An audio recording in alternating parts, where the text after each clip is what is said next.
Hi there, and welcome to the Grief and Rebirth podcast. I'm your host, author and trauma survivor Irene Weinberg, here to encourage you wherever you are in your healing journey. In each episode, I chat with incredible grief and trauma specialists, healers, mediums, and celebs, as well as remarkable people who have inspiring healing stories to share. If you're looking for a podcast that's both uplifting and inspiring, you've found it. Let us help you find your joy in life. Hi, everyone. I hope this finds each of you so very well. I'm speaking to you from my studio in West Orange, New Jersey, and I am beyond delighted to have this opportunity to interview mental health therapist, thought influencer, healer, and near-death experiencer Jacob Cooper, who will be speaking to us from Long Island, New York. Jake, who holds a Master of Social Work degree and is a licensed clinical social worker, is also a certified Reiki master and a certified hypnotherapist who specializes in past life regression therapy. He is a sought-after speaker on grief, wisdom, and consciousness. He offers meditation and mindfulness seminars to individuals and groups, and he has been a featured guest on both radio and television. Jake mixes his deep spirituality as well as his knowledge of human psychology to help people uncover their emotional barriers, enjoy improved wellness, and achieve resiliency. His mission syncs beautifully with the mission of this podcast, which is to educate, enlighten, and provide healing choices that can help us shift our perspectives and enhance our lives. I interviewed Jake about his near-death experience and his best-selling memoir titled Life After Breath a few years ago. And today we are going to discuss the important lessons he has gained both because of and since his near-death experience, which he reveals in his powerful new book titled The Wisdom of Jacob Slatter. I'm looking forward to talking with Jake about the astounding near-death experience and out-of-body experiences he has experienced, why he views death as a rebirth or renewal, how some of our past lives are significant to our current life, what it means to be the holder of the keys to our soul and the gateway to it, and more, for what is surely going to be a fascinating, insights-filled, and incredibly enlightening interview with a very special guy. Hey, Jake, a warm and really warm welcome back to Grief and Rebirth podcast. Wow, thank you, Irene. I'm trying to remember the last time I was on your show. It must have been a couple of years ago, right when my first book came out, and so much in the world changed. But you and I are here. We're shifted, but we're the same. And thank you for having me. Yeah. Some people, and I'm sure you find this because you're starting to do this too, that you just resonate with certain people. Right. And when I met you, I was like, wow, what a great guy. And we had a wonderful, wonderful interview that first time. The feeling is mutual. I always say your vibe will attract your tribe. It's true. Yeah. So here we are. Yeah. Good vibes. So let's bring everyone into our tribe and let's start to bring them in. And because and by the way, everyone, if you get on ireneweinberg.com and go to the podcast and scroll down, you'll find my first interview with Jake about his first book, which was absolutely incredible. And we talked about such inspiring things. So I recommend that you all check that out. Let's refresh my memory and their memories. So tell us about that astounding near-death experience you had when you were only 3 years old and what that taught you about past lives, angels and spirit guides. And to this day, I'm amazed that you remember all of this and it happened to you when you were 3 years old. Tell us about it. Yeah. Well, author to author, that there's a saying called, show, don't tell. And so when I tell my story, I like to take people with me, just as you were alluding to in the beginning. So it's not just racing off facts, but for everyone to join me, in this encounter, because to me, there is no time. And when I go back to my near-death experience, I'm right there. So hopefully some listeners could feel me presently there and they could remember that part of themselves too, hopefully. But I was just 3 years old. It was September of 1993. It was right before the high holiday in the Jewish calendar, which is a time where we prepare ourselves to meet the Creator and try to rid all our wrongs and try to have a year of abundance and a cleansing moment. And little did I know I was about to meet the creator, but it was beyond my religion and our religion in the synagogue. I had at the time something called pertussis, otherwise known as whooping cough. And I went to a playground as a child and I climbed up onto a ladder on a slide, and my breathing just became belabored and led to suffocation.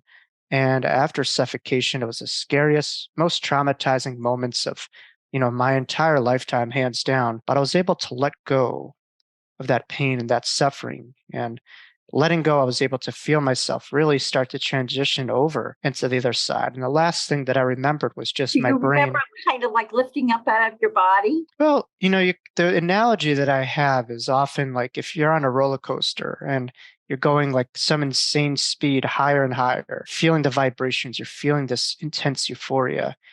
That was what I was feeling, but this journey was upward, but it was also inwards, if that makes sense. It was an inwards journey. We go inwards, we ascend, we go upwards. And so once my brain was deprived of oxygen and literally snapped in half, that's when I was really able to enter the light. And we have a saying that says, my brain cracked open, and that's when God came in. And that literally happened to me, where it Wow. wasn't metaphorical. And we could talk a little bit about the brain and my theories on it too. Once I was able to really let go of this breath, I surrendered to the breath of the eternity, the eternal breath on the other side, which we all are bestowed on, which goes beyond the physical breath within this body. You could take away the physical breath, but you can't take away the breath of our essence, who we are, which is eternal consciousness, the breath of eternity. Talking about your soul. The soul, yeah. And in the Jewish language, we call it ruach, which just means that wind of God, the breath of God.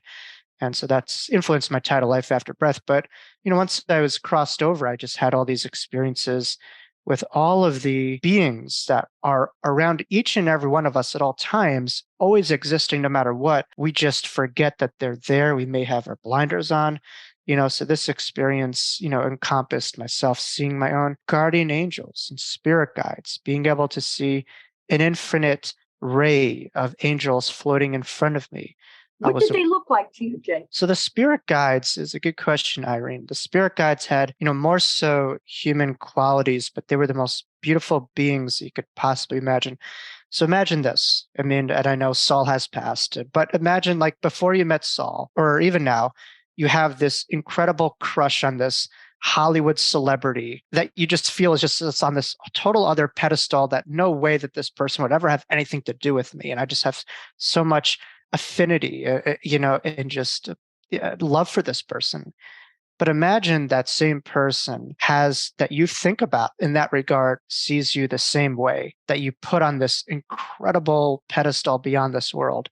And that's kind of what I felt the spirit guides when I saw them. I'm like, oh my God, I looked at them in their beauty and their magnificence, and they look at each and every one of us the same way. There's no judgment. They see us for who we really are.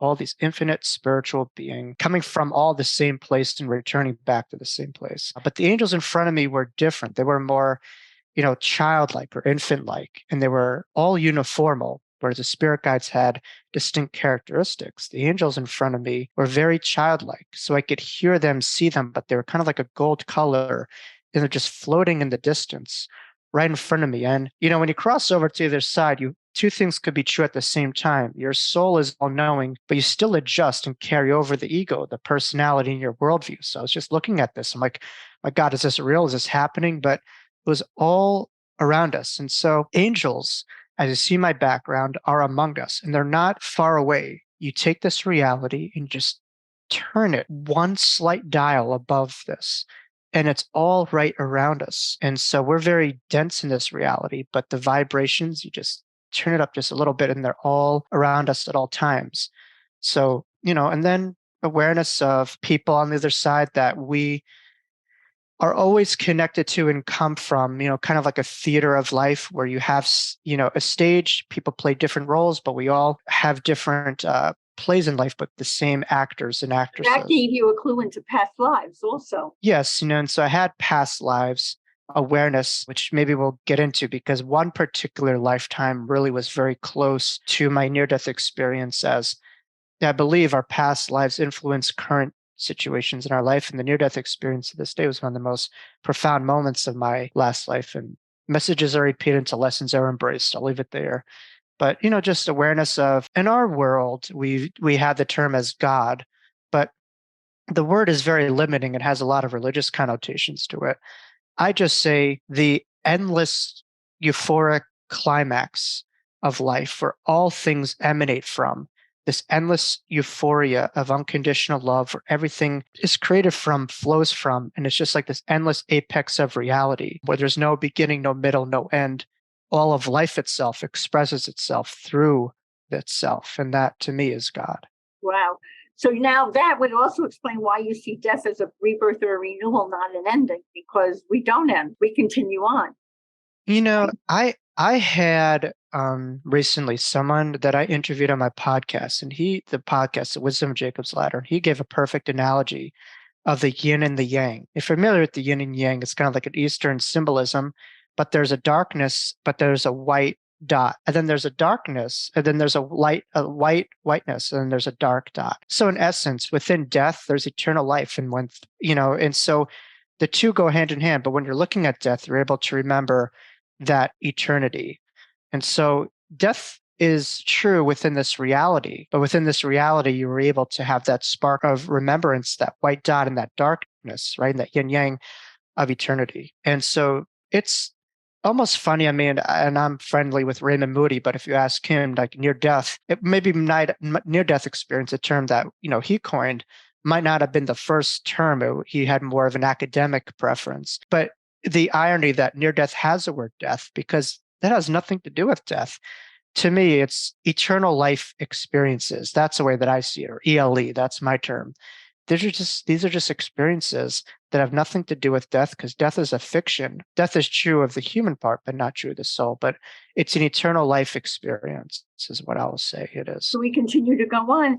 And also, please educate people as to, you've had near-death experiences, but you've also had spiritually transformative experiences called out-of-body experiences. So what is the difference there? Yeah. You are very, a Toto. It's funny, in my household we had, it's for other siblings. We all had the same food. We drank the same water. We lived in the same roof. And I am by far the biggest outlier. You just question why, and all these experiences, I think, had something to do with it. But, it's just a different calling that I had. And it's not better. It's not worse. It just is. But, I'm my own biggest skeptic. And a part of me had this at 3 years old. I'm like, oh my God, I was 3 years old. Maybe I was hallucinating. Maybe I was seeing this. I question myself all the time. I get in my head a lot. And, one day, I just remember waking up out of my body.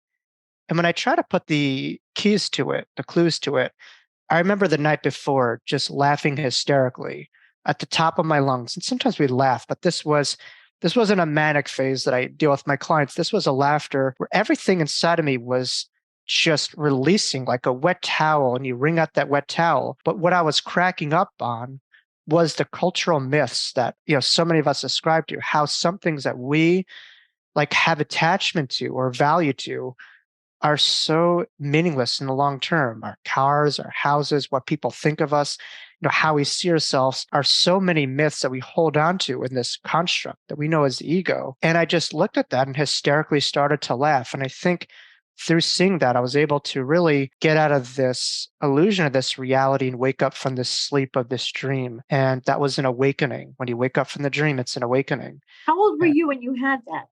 So probably my first year of college. So I'm bad with time. So I would say probably around amazing near-death experience. You're 3 years old, and the story continues. And around 2 decades later. But this was also in the month of September. Earth, Wind, and Fire has a song. Do you remember in September? Yes, I do remember in September. But September in the Jewish calendar is the beginning of the new year, many times. And so for me, it's on point. This was new beginnings, new transformations, kind of like the lobster, which isn't too kosher, but you shed your shell and you have a new shell that you have, and you can't look at the world the same ever again. But out of body experiences, near-death experiences have under the umbrella of NDEs, you have under the umbrella of OBEs, but not every OBE is an NDE. But to me, this was a euphoric, enlightening experience. It was just out of my body. While you were sleeping and you just left your body? I woke up and I was literally beyond my body the next morning.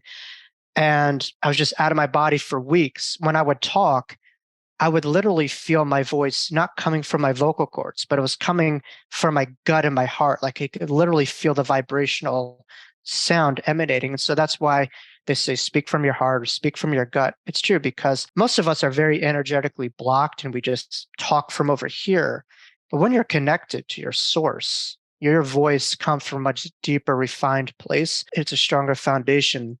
And so we say the voice of the soul, right? So this included like my third eye exploding, like I was able to feel an eyeball that was just slowly blinking on and off. And I almost like needed to take a towel to dry my heart out because it felt wet like an ocean. And I touched it and there was no moisture whatsoever. And again, it speaks to all the stuff that I know now where we have different elements inside of us like fire, water, earth, air, and ether. And so it's one thing to intellectualize that, but it's another thing to have the experiential reality. So it was fascinating. That's fabulous. And did people notice that you were different, like because you were not speaking from your ego, you were speaking from that other part of you, and your soul was outside your body? Did anyone say to you, you're a little different now, Jake? What's going on with you? Yeah, I know I tried to play it cool, but my friends would come up to me like, geez, you lost a lot of weight. Like what happened? And that was one of the things. But really, I was so disattached to needing food to feed my emotions or souls. I had happiness emanating from me. In all of my life to this day, I'm fit, but I struggle with food as just a comfort or a drug. And I was already at the destination. I didn't need to take those highways to it. But then some people be like, why are you so happy? Why are you so glowing all the time? Because this light was exploding inside of myself. And I just wanted to shake people and give it to them. Now, when did it come back into you? When did you? After a couple of weeks, Did you call it in, or it just happened naturally? It just kind of came back in where it just kind of like in meditations when people go far and just kind of go through your crown. But it was an enlightening experience. I remember, at the high holiday time, again, I don't know, to me, the high holiday, I didn't need like marijuana to get high off of it. I was already high. It was a real high holiday. Normally it was never. It was a very low kind of apathy, judgment, depression, anxiety. I just didn't enjoy being in a suit and tie in a synagogue, but I just felt my whole body feeling like butter and just fluid and so relaxed. I've never felt that way before. And there was no tension whatsoever in my body, but I was able to look around the room of all the congregants and I saw this silver cord connecting each participant. And I saw this one energy. And I didn't try any Timothy Leary stuff, nothing, but I literally felt myself leaving my body. And I was hovering over my body and I was around what I know now is my animal totem, which was this beautiful bird. And I was flying with my bird and I was going around the synagogue and I saw this one energy. It sounds cool. I want to take the fantasy out of it and understand that this one energy spoke to the oneness that we all have. But what I saw was just how everyone was in their own box and their own egos and how they weren't connected to this feeling. They were more so in their left brain versus their soul and their ability to feel this oneness. Or as we laymen would say, and Irene speak, they weren't conscious. They were in their egos, they were in their personalities, and they were not aware of the bigger picture. I view it as almost kind of like human vegetables. They're just redundant. Year in and year out. There's no growth. There's no progression. They're just kind of stuck with this box of reality, and that's it. And that's where they're at. But it's a lot of stagnation, very little expansion past that formality of that box at a certain age. Which this conversation we're having is so great because there are people who are choosing to expand. They're listening to this podcast, and this is a wonderful illustration to them about how you can do that and how much more there is for you if you take that more universal view. Right. So on that note, you have this wonderful new book called The Wisdom of Jacob's Ladder. And in it, which actually refers back to what we were just talking about, because you powerfully reveal illusions that many people carry. We're sort of talking about that now. So there are 3 illusions that really caught my attention as I'm reading your book. First was the illusion of loneliness, the illusion of suffering, and the illusion of conflict. Now, people who are going through these things don't think they're illusions. They feel they really are lonely, they're really suffering, and they are really having conflict about things. So let's start with loneliness. How is loneliness an illusion, Jake? Well, I say 2 things could be true at the same time. Well, in these reality, all these principles are undeniable, real, and true. From the larger macro spiritual reality, they are not. So, for instance, many of us walk around with the ego and seeing ourselves as separate from others, and we don't have all these people around us. We feel very worthless many times. We feel disconnect. And so, no matter who you are, no matter what you're going through, there is an army of loving beings around each and every one of us on the other side. And we are not living this life in a random vacuum. There is so much support, love, and understanding from all those. So we are not, first of all, we are not the self. That's the construct of our ego. Our names, our genders, our races are all things that we experience for the soul, but not reflective of the full totality of it. So loneliness, while it could be very much real as a human thing, from a spiritual perspective, isolation is not true. We are all connected and we have so much more loving support around us at all times that sometimes we lose sight of. But just because we don't remember it does not mean that it's not there. We can think it, but we cannot change that reality. And sort of on a conscious level, when you're sitting at home at night and you're feeling like I'm very lonely, you can really change that to I'm really not lonely because I'm surrounded by all these loving energies on the other side who are trying to help me in my life. It's important too to be able to surrender to our emotions and to really call out and maybe ask the universe. We're saying, I'm feeling very disconnected. Is there a way for you to kind of help me recharge? The phrasing of the predicaments. Many times when people want help, they really don't. They want to just sabotage help and just say, see, it didn't work. But for real help, we have to be specific with our intentions, our focus, our energy, and be able to be open to possibilities of receiving, that guidance from the other side. Okay, so now let's talk about the illusion, and and we're going to talk more about your book. And if you want to mention other illusions, but these three jumped out at me. Let's talk about the illusion of suffering. My goodness, there's so much suffering on this planet. How do you see that as an illusion? I think what's important, much like my NDE, to be able to look exactly what we're viewing, and to be able, like the yin yang, to find that white dot within the darkness. Think of anyone who's transformed. There is a purpose for everything. The purpose of suffering was not suffering itself. I find that everything itself in its nature has a purpose, even suffering. If you look at any of the luminaries on this planet, I guarantee you at some point, they were able to turn their own suffering into their own purpose. So I think what's important is to be able to have this wise mind to say that this isn't all that there is. This is a temporary experience, but this is not the full totality of things. And so I think it's important for people to be able to understand and to be informed by something within this human reality, but not enslaved to it, and that will help people to navigate all these difficult waters and to remind themselves that when we die, we don't carry our burdens, our pain, all these things dissipate. All that is left is the love that we are, the love that we generate, and the beauty that we're able to experience in our lives and some of our enthusiasms, our passions, and all that. So when I think when people are able to understand what's real versus what's an experience, you could find ways to enhance resilience past what comes to you. It's also a hard concept to wrap your head around, but I often feel comforted by knowing that in this life, it feels long. But from a soul perspective, the suffering that we're going through or what we're going through, it's a blink. It's like just part of our past life experience, just part of our lives. And it's another thing that we've experienced. And many times people wake up from the dream, kind of like Dorothy from The Wizard of Oz. The key is we want to have both of our eyes open, awake, mindful, present, and living while we are living, because so many people are not really living. You're absolutely right. Okay, now we get to chaos. Yeah. Jake, oh my God, is there chaos on this planet? At least that's my perception. You say that behind this chaos, there's a greater sense of order. And so this is about the illusion of conflict. Please explain. Well, let's look at nature to help us understand. Let's look at, for instance, I'll give an example of buffaloes. When buffaloes sense a storm, they don't run away from it. They move through it. They move towards it. Now, I'm not saying to go into hurricanes and, you have to obviously follow all the guidelines and the steps. I'm talking metaphorically here, not from a physical basis. So in other words, many people, when they have suffering, they suppress it. They push it away. They don't listen to it. And you take nature, you take a hurricane. On the outside of the hurricane, there's mayhem. But on the inside of the hurricane, there is the eye of the hurricane.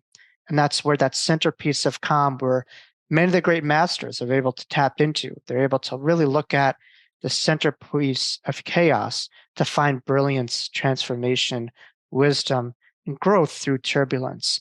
And many people are able to have resilience, aren't so much wrapped into the externals, but they're able to tap into that, point of wisdom and brilliance with anything that they are faced with. So are you saying, like, even in our world today where so many people feel that there's so much chaos, but above all, if you can kind of raise yourself above it to be a witness to it, you might see the kernels of peace that are forming within the chaos. You certainly can, and chaos could be pivotal. Where would anyone be without listening to, that voice? But I think really it's important is for people to be more like an animal, like learn how to migrate. Like instead of sitting in your same consciousness that's not working, like an animal, if they're impoverished, if they don't have food or they're in a famine, they go on to something different. So I think it's important that maybe physically we can't do that, but within our mind, we could alter the way that we're viewing things. We could alter our perceptions, and we all are artists of the minds and of the hearts. And our lives are our canvases. How do we want to shape it? How do we want to draw it? If we have powerful tools at hand, we have to remember that and cultivate those. That's beautiful. So now let's keep talking about your metaphorical ladder from your book, because you talk about the progression from vague hope to belief to knowing, and you call the knowing stage transformative. So just let it rip, Jay. Tell us whatever you'd like us to know about the book, any of the other illusions, what you would like to describe, anything you'd like to share, because it's such a wise, interesting, comforting book. Yeah. Well, I think what's important is the value of the box of reality. So many people live in this box, but the significance of being daring to explore what we don't know. Plenty of times when people don't know something, they will judge it, they will condemn it, they will ostracize it, and that interferes with their ability to know what they don't know. But this world, and I'm not talking about the flat earthers, but where would we be if people didn't explore that this world was round, that people weren't daring to go into unfamiliar territory? And that's how they're able to expand their reality. So near-death experiences, that's something that happened to me, but it's my hope that listeners will be able to find ways to continuously, each and every day, expand our world, because this life is really about expanding. It's about elevating. And we want to wake up more evolved and better today than when we went to sleep at night last night. And of course, it's not a one-way street trajectory. There's hills, there's valleys, but in general, do we want a growth mind orientation, or do we want a victim stagnation mind? Most of the world lives in victim or stagnation. Well, I would certainly say reading your book can help people to evolve and become much more enlightened, and to see life from a different viewpoint that can be extremely comforting. I certainly hope. Actually, excuse me? I certainly hope, but you know what? It's really about becoming more childlike too. For instance, most of us, when we were children, we were happy, our needs were met. But then at a certain point, we bought into a lot of cultural myths that you're not this, you're not that, you get this grade, oh my God, you're so good. So there's transactional dynamics with their identity. And so many people are falling in love with the spotlight now of social media, of our impact, more is better. And that's led to a great deal of narcissism within our society. People are more in love with their spotlights than they are with their own inner light. We don't recognize this. Our inner light is a spotlight. The brighter we shine, the more light we illuminate the world around us.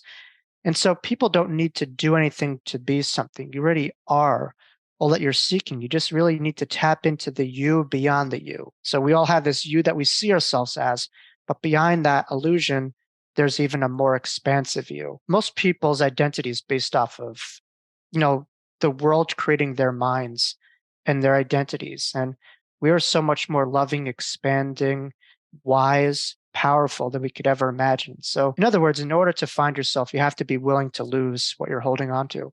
And that's vulnerable. Most people like to hold, but you hold, you grow old, you let go, you grow. Say that again. That's beautiful. You hold. That's good.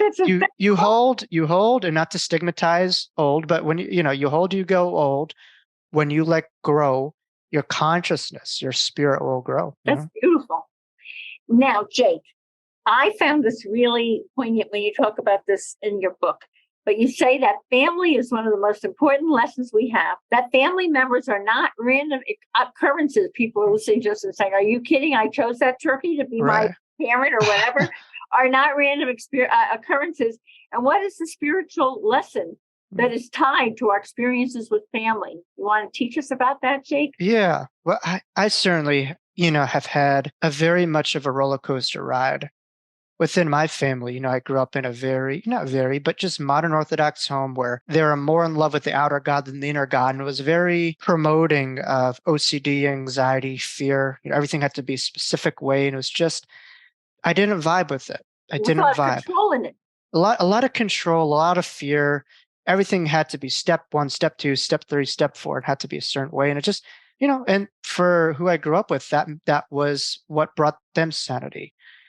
And I think what's important is just because you're tuned in spiritual does not mean that the people in your family are not, but there's common lessons involved. And I think one of those lessons is a good AA lesson where you know what you can control and can't control and the difference between the two. And we can't control other people. And sometimes we just want to learn what to do. But sometimes the lives that we live are educators for us to teach us what not to do. But also comes back to the play that we have. And we have to remind ourselves that everyone plays their different roles. We all are aware, but sometimes people within our lives choose to be maybe less conscious or more into religion and just kind of push our buttons while we're spiritual and they're not, and to judge us. And maybe those people prepare us for the skeptics or the people who come across us. So everyone has a role to prepare us as we venture into the world. And if your family's not challenging you in a way, how are you supposed to handle other people who may come to like that? And sometimes it could keep you grounded too. And Ram Dass would say, think you're great, just ask your family. Your family, kind of knows the real raw you, and it's true. And that's why I never allow any family member of mine to attend my, stuff, because it's like, they're like, they carry like a certain image. Many times it's pathologized. They've seen your worst, and that's what they carry. They don't see you for the real you many times. And I've experienced that. I absolutely can relate to that. I really want to ask you also, which applies in my life, one of the many challenges you address in your book is family members who are abusive and cruel.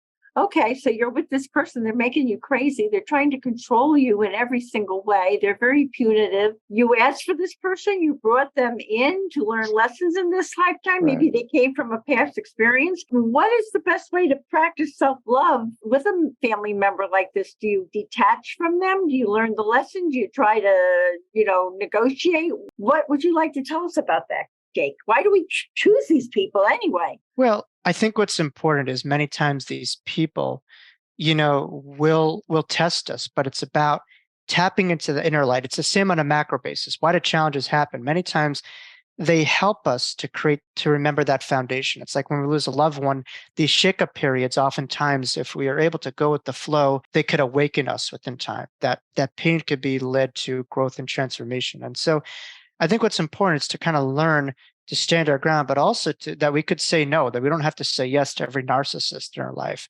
But I think what's important is to be able to understand, a lot of these personalities as neurologically damaged people. People just think of mental health as, oh, that person's crazy. No, narcissists oftentimes lack mirror neurons within the brain, leading to a lack of empathy. They often have, a lack of a prefrontal cortex, which leads to the ability. Is this something you're born without? Well, they, many times they're developed, that way, or they just don't know how to look within. But the prefrontal cortex, which is related to self-awareness, narcissists lack the ability to look within. They're more in love with the image that other people have of them than their ability to see and love themselves. So again, these are neurologically damaged people. And so if we're able to just look at that no differently than someone with cancer, while also setting up those boundaries and parameters, sending those people love and just understand they're on their own journeys, I think that's important. But I think within this life, people choose everything. And I think mental health is a part of it too, where maybe people in this life, they'll learn, how to live as a schizophrenic or someone with bipolar disorder, whatever it is. They're all not random. But what's important when we cross over to the other side, we don't carry over all these conditions. There's healing, but it's all experience of the soul for, different subjective reasons that are hard to get into specifically. Right. Yeah. I want to ask you, Jake, before I even continue with another question that I have, for you. Can you tell everyone the kinds of help you give people so that in case anyone listening to this would like to seek you out? Because you do so many different things. You do mental health, you help people with mental health, you help people through Reiki, you help people through holistic means, you're a hypnotherapist. Can you just tell us a little bit about your healing practice and how they can get a hold of you? Yeah, well, if anyone's interested, my website is jacobelcooper.com, and I do in-person as well as remote, sessions. But, my work comes back to giving back the eternal life when my life was taken from me. And that doesn't mean that giving people CPR, but when people are feeling out of sorts or lifeless, it's about, the person that I'm working with, helping them to find that same divine spark within themselves. And the work that you see is so multidimensional because I know that we have so many different parts of ourselves and we can't ignore any of those parts. We have to be able to really nurture and take care of all those facets of ourselves. But the work that I do really revolves the brain because, like I said, in my near-death experience, when I was suffocated, once my brain snapped in half, that's when the other side really opened. And so I know the brain is such a pivotal filter of our lives. Now, what I'm understanding is helping people, giving what's called psychoeducation, helping people understand also neuroeducation about the brain and how people can really maximize their own neural health, which is really psychological health. Different small things that people can do, such as meditation, exercise, having good thoughts, those really do help out the brain, as well too. But I think it's important for people to develop good behaviors and patterns, that are functional, which really, when you think of functional, goes to the direct root of an issue instead of maybe popping medication, which really filters over the issue and stabilizes but doesn't treat the So issue. actually, if someone contacts you and they're having issues, you can help them integrate what's going on and to figure it out, right? And not just small, simple neuro behaviors are great, as well as our diet. Many times we're having a lot of inflammations in our diet, and inflammation is directly related to depression, anxiety, anger, difficulty sleeping. So reducing inflammations, you could get that through omega-3s, drinking water, meditation helps, exercise could help. All these things help to reduce, an inflamed brain. It's interesting. The field of psychiatry, it's the one medical modality that they don't actually scan or look at people's brains. You go to cardiologists, they look at your hearts. You go to podiatrists, look at your feet.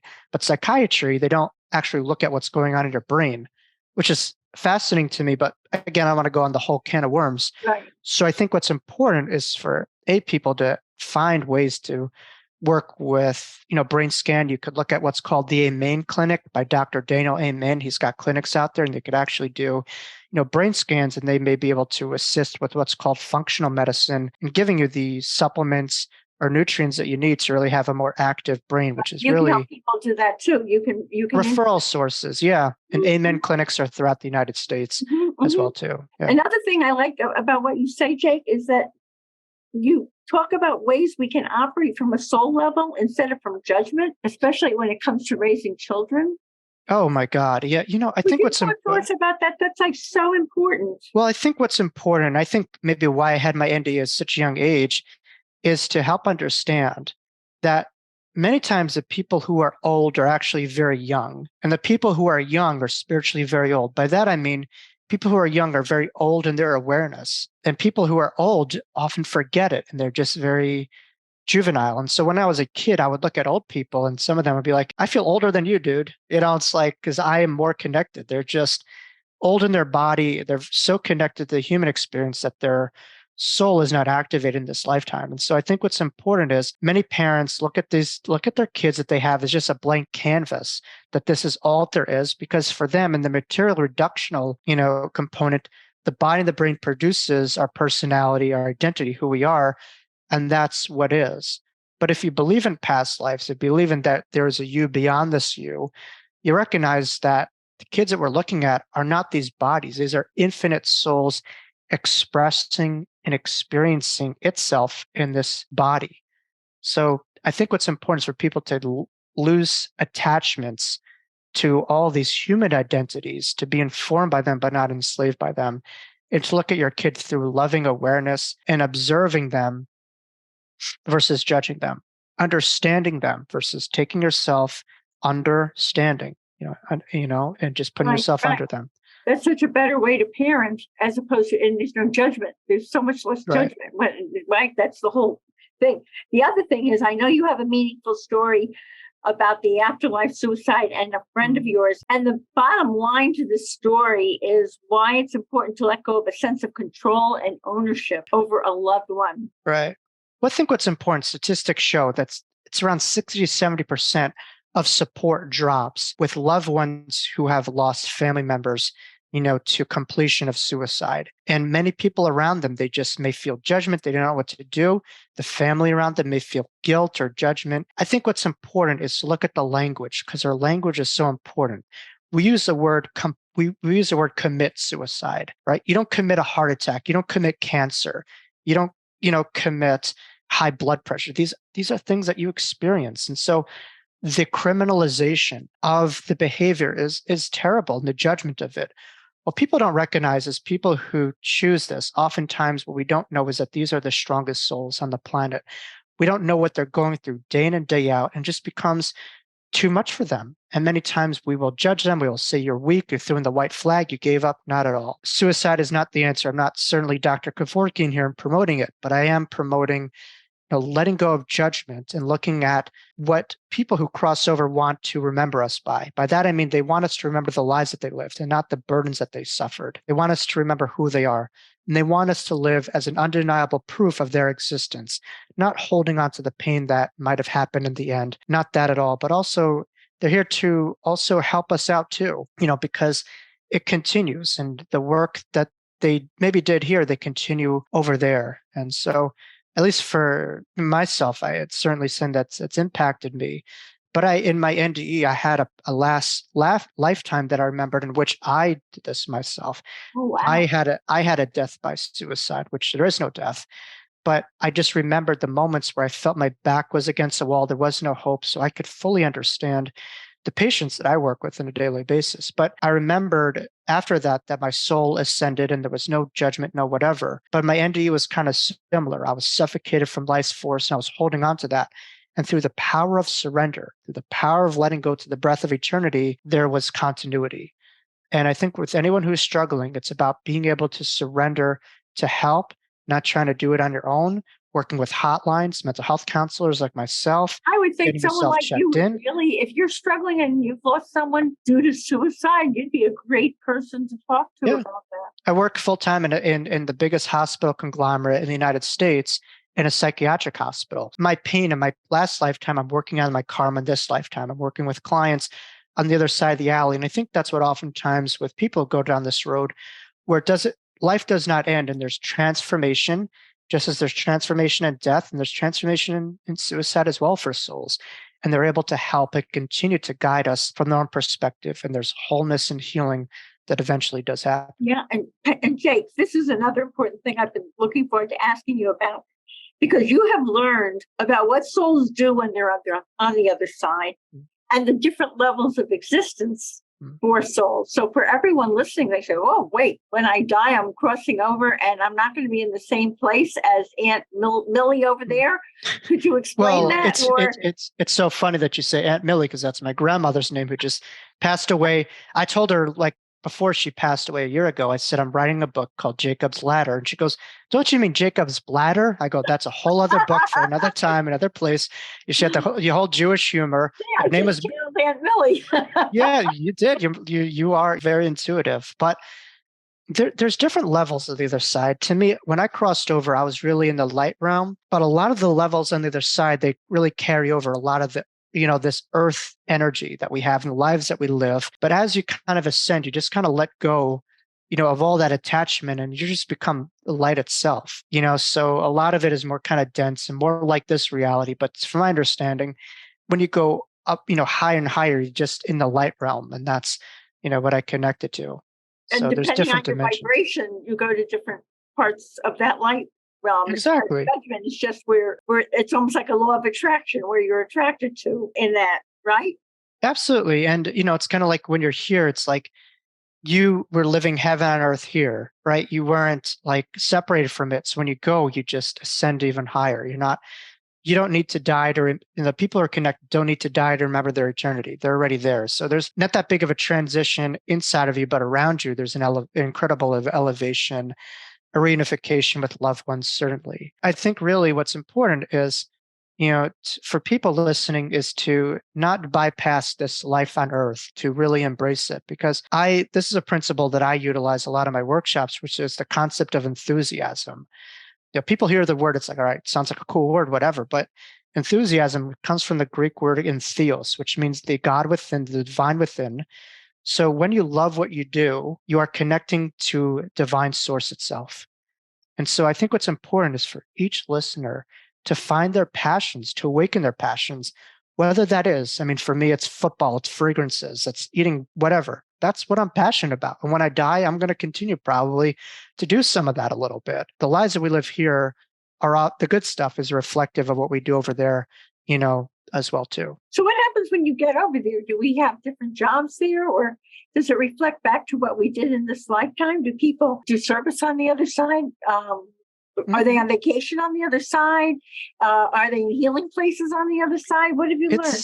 It's certainly there. I think it's really, it's what you want out of it. If you want to have service, great. If you want to feel bliss, you just vacation, great. I think it's what the soul still has intentions. You don't need, to really do that. You may be pushed, to really, there's a school there. There's everything. It's not dimensional. It's unidimensional. It's multidimensional. There's choice. It just says, it's not like, oh, you have to do this. This is, we're used to having this reality. It's like, it's much more fluid. It's an endless buffet. You want, the sushi buffet, great. You want, the chicken wings, great. It's like, it's a euphoric buffet. Whatever you want out of it, you could indulge, Sounds cool. Actually. Without, having our pants break a window while we leave, Right. So, Jake, why are some of our past lives significant to this current life? You talk about that in your book also. And how does knowing this help in our healing process? And you of all people, what's your viewpoint about the importance of healing as a mental health and Reiki practitioner? Why should people go out of their way to heal? And how does past life information inform that and help that healing? Well, so many of our lives are unconscious, meaning we're not aware of why we are the way that we are. But if you know the why, you could determine the how and the what. How will I get through this, and what will I need to, move through this? So I look at it no differently than psychoanalytic work. When a client comes to me, instead of talking about stuff from the here now, solution focus, we may go to a maybe earlier moment in time and really go to the point of origin behind the pathology, behind what they're going through. If you really believe that the soul is eternal, you're able to go to the point of origin that may give you some clues or explanations as to why you are the way that you are, why you're going through what you're going through. But it's important that it's not just pathologized. There are many gifts that could come through this awareness, as well as, more importantly, of the knowing of the eternity of the soul, because you recognize we have many deaths, so we continue this process, and there's eternity. So I think that, is very helpful for many people to experience, is that we don't die. And they're able to have this from a belief to a knowing, and regression therapy that I have. And when you help people to explore their past lives, I'm sure they often find different traumas that happened to them in those past lives. Do those traumas follow them into, say, this life? And is that something you help them to heal also? Absolutely. Trauma, holds itself within the body. For instance, if I work with clients who might have been choked, they have a hard time swallowing pills, or, just get short on breath. So there's a phenomenon, which is, very real. It's called cellular memory. That means that the imprints of other lifetimes are held within the cells of our bodies. And sometimes we unconsciously continue these patterns. And so from a physical basis, some of those traumas can manifest itself. And through healing this, people could navigate their needle, and really move through areas of health, emotional stuff, social dynamics. So it's a great, like, kind of AAA to get people who might be stuck to just, unstuck without having to wait for hours on end, or all the fees that come with it. Yeah. Yeah, I would think so. Jake, we've talked about how you help people on an individual basis. Do you want to talk to us about your spiritual empowerment workshops? I know you have lessons of eternal consciousness for practical living.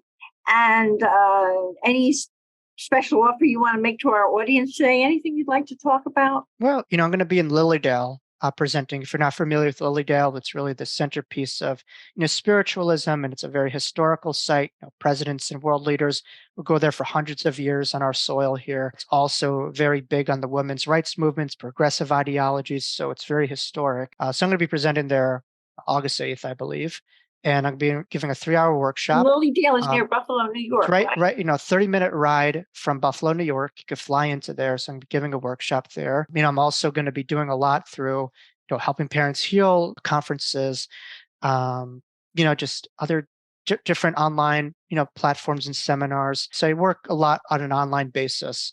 But I work very closely with grief. I work with the Forever Family Foundation. I've had helping parents heal. Other parents who have lost kids. I do a lot of speaking engagements for them too. So I think hopefully it's important for people to be able to alter that box of possibility where they're just not under that ground 6 feet under, and that's it as a vegetable. That there is a possibility that their loved one continues, and near-death experiencers are living proof, of the eternity of life. And so I try to work very closely with people who have experienced loss and grief. It certainly changes your perception about what this life is all about. It's tremendous. And what is the Jake Cooper tip for finding joy in life? The Jake Cooper tip for finding joy in life is simple, is enthusiasm. Really find what you are passionate about. Do not find that 5 or 10-year plan. Stop putting off life. Time, money could always come and go. Time in this reality cannot. And I think what's important is 2 things could be true at the same time. We could have that raw, human, vulnerable part of ourselves. We could have this wise mind, this aware mind, the spiritual parts. And both things could be true and coexist in this reality. And it's important to work through from the wise mind, to the lower mind, and it's all part to work through, not to bypass or to avoid that part of ourselves. Just beautiful. Thank you, Jake. Jake, through the wisdom of Jacob's ladder, you're teaching people how to see the sacred inside themselves and truly live their lives through open eyes, which is a tremendous gift to all of us, as is this enlightened quote from your book. Climbing the rungs on the ladder of life is not the goal of our human experience. The foundation of life and what is eternally important is immaterial. Love is what matters. You are not the sum of acquired wealth and status, but instead your value is how you give and receive love. It is no wonder why so many people are stressed as they are living their life for temporary meaning instead of living for eternity, which we've been talking about. And that's so wise. And I thought it was such a beautiful illustration of how people can become inspired by reading your book. And for me, Jake, I want to thank you for all you do. Thank you. Help people heal and live conscious lives. And I thank you from my heart for yet another illuminating and wise interview on Grief and Rebirth podcast. And here's a loving reminder, everyone, that you can see the show notes and all Grief and Rebirth podcast episodes on ireneweinberg.com. And make sure to follow us and like us on social at Irene S. Weinberg on Instagram, Facebook, and wherever you get your podcasts, including on YouTube. As I like to say, to be continued. Many blessings. Thank you so much, Jake. And bye for now. Thank you. Thank you.